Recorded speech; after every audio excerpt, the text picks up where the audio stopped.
Today, we're going to talk about safe driving behaviors. If you don't know, I'm a state certified driving instructor. I teach teens and adults. Let's go ahead and get it. The first thing I need you to understand is that we have choices. I want you to look at number one, making every decision carefully. When you make decisions carefully, you're going to become a good driver. It takes practice. I'm not going to lie to you and say it will happen overnight. If you have a parent who's a little bit fast, or they don't use their blinker, or they cut off people, that's your first exposure to driving. But as you grow up and get older, maybe you have a favorite cousin, maybe you have an uncle or auntie that you really enjoy. They will help model proper behavior. Proper behavior is learned. And the first thing I want you to understand is how to put that seatbelt on. You want it to cross your body, and it should cross your torso, right? That's really important because you have to have support, and your seat has to be adjusted properly. I'm very tall, so I want to have my seat adjusted properly. I don't want to lay back. I don't want to be too close to the steering wheel. Why? There's an airbag in the middle, and I'm not trying to get hit with that airbag in my face or blow my thumbs off. Next, you want to maintain proper speed at all times. It's really easy to go over speed. Everyone's going 3 over, 5 over, 10 over, but you need to make a decision. And this leads us to number 2, thinking everything through responsibly. If you get caught and get a speeding ticket, that's going to stay on your record a minimum of 3 years. That's going to impact your car insurance. It's going to make your mom and dad mad if you're still under their insurance. Most of us under our parents' insurance until we're about 24. That's going to impact them because you're probably going to school, you're probably a senior, you're probably going to community college. So we really don't want to get a ticket. And once you learn how to drive within the speed limit, people who want to go faster, they'll get to the left lane. That's the fast lane or passing lane. You'll drive in the middle. And I recommend, as an instructor, you drive in the middle lane. Why? You don't have people who are wanting to go 70, 80, 90, 100. And then you don't have to deal with people who are merging on the expressway going 45, 55, 65. And then, of course, you have big semi trucks, which all of us, no hate, all of us don't really like. But the semi truck drivers are really trying to do their job and be safe out there. So what I need you to do is remember, have good speed control and stay in that middle lane. Go with the flow of the traffic. If your speed limit is 75, you should be 70, 71, 72. If your speed limit is 70, you want to be 68, 69, 70, keeping space, keeping 3 cars, keeping 4 cars. That's one thing I recommend as an instructor. Keep speed, space, and a smile. Smiles are really important because you want to be balanced. The next thing I would recommend is maintaining a minimum of 3 seconds. You want to pick a stationary object, 1001, 1002, and 1003. You have a 3-second cushion to react to things on the road. Maybe someone is not paying attention. Maybe an animal runs out. Maybe there's debris on the road. You have to be that defensive driver. The next thing I would recommend is identifying and understanding and responding appropriately to traffic signs and signals.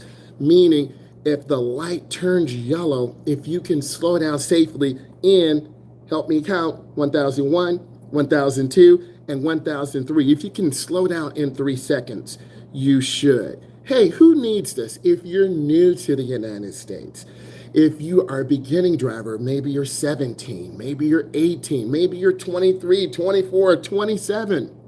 You're going to look at this content. You're going to learn best practice. I'm going to give you a sense of humor.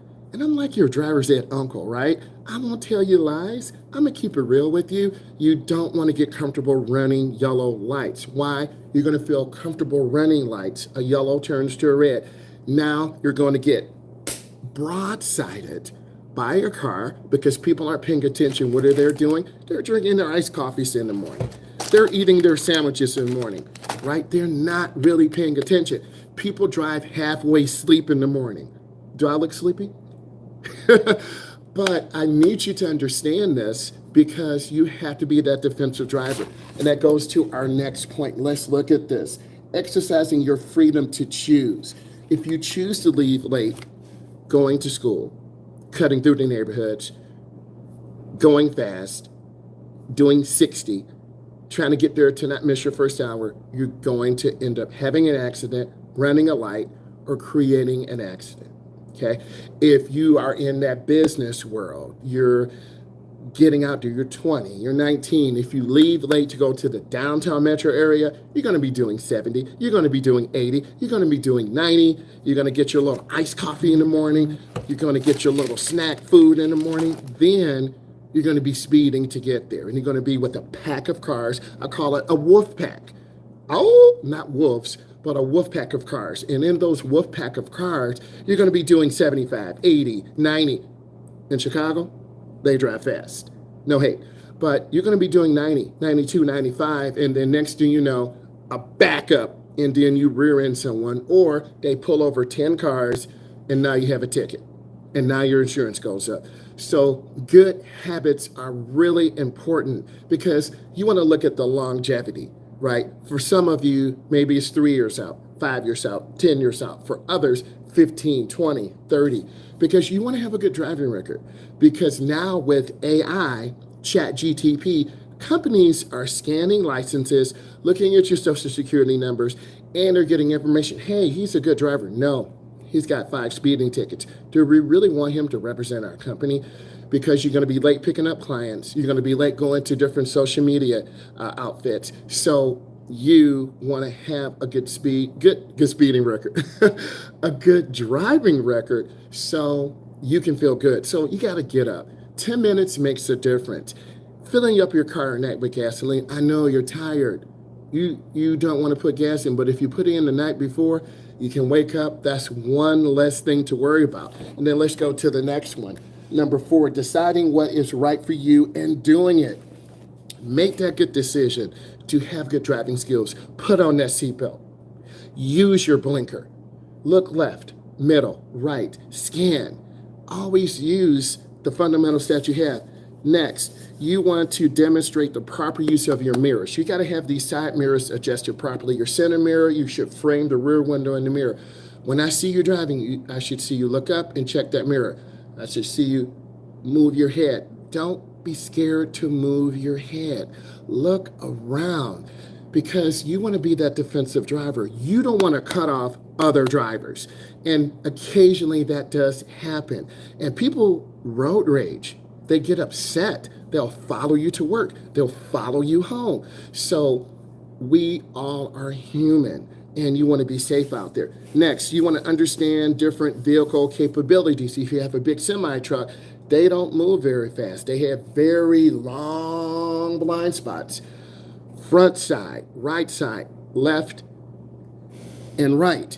Stay out of those semi truck blind spots. I've had a lot of semi truck drivers pop in. Hey, you're teaching good. Stay out of the blind spots of other semi truck drivers. Get in and get out. You got to keep moving.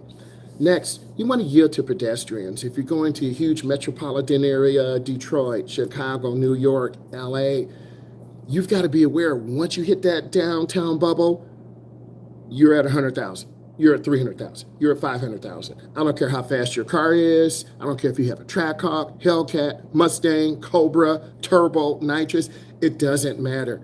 You're stuck in that traffic. So you have to leave earlier and prepare, and now you got to find a parking spot. And if you park illegally, you're going to get a parking ticket. Ask me how I know. I've had meter parking tickets. You have to prepare to find a spot. You might have to go around the block 4, 5, 6 times, right? You might live out in the suburbs. You got to go down to the city. You got to fight that traffic. That's 45 minutes. Then you get to that outer ring, let's say Detroit, Chicago.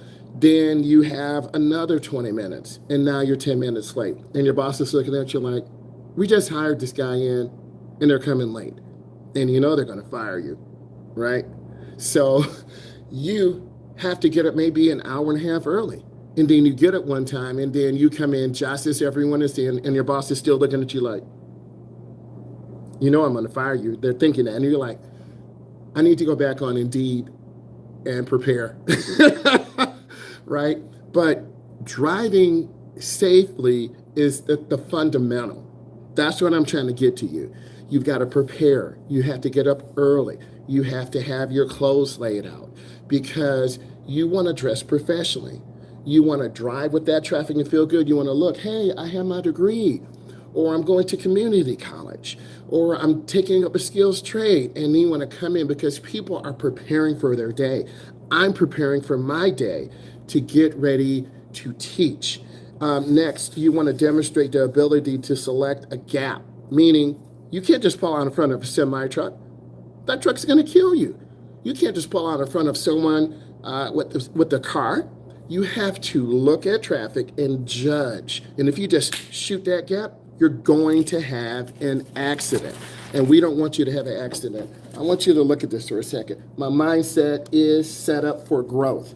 If you want to be a good driver, it takes growth from day one, from when you learn to drive with your instructor, from when you're preparing with your mom and dad, getting up early, putting gas in the night before, getting some money out of the money machine so you don't have to rush. If you like an iced coffee or other things, you're going to have to wait in line 3 minutes, 5 minutes, 7 minutes, right?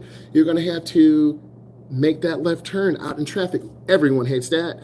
Then you're going to have to merge an expressway. Now that takes 3 to 5 minutes. Now you're on that ramp. You see several semi trucks. You're starting to sweat. Hey, I'm starting to sweat thinking about it right now. It's real. And that's anxiety. Then you merge out.